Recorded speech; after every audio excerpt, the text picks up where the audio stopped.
Finance is the study and management of money and other assets. It involves creating, investing, and managing financial resources in order to achieve specific financial goals.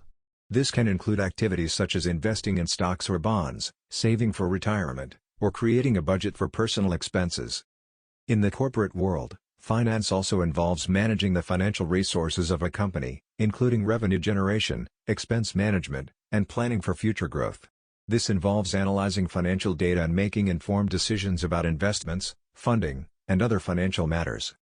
Overall, finance is a crucial aspect of both personal and business life, and it is important to have a good understanding of financial concepts and practices in order to make informed decisions and reach financial goals. In addition to personal and corporate finance, there is also a field called public finance, which deals with the financial management of governments and public entities. This includes topics such as tax policy, budgeting, and government spending. Finance also includes financial markets, such as stock and bond markets, where individuals and organizations can buy and sell financial securities.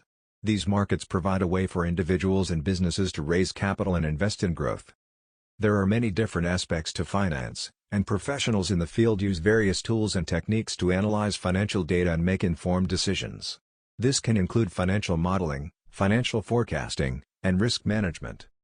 Overall, finance is a dynamic and constantly evolving field, and it is important for individuals and organizations to stay up to date with the latest developments and trends in order to make informed financial decisions. Whether you're managing your personal finances or the finances of a business, a strong understanding of finance is essential for success.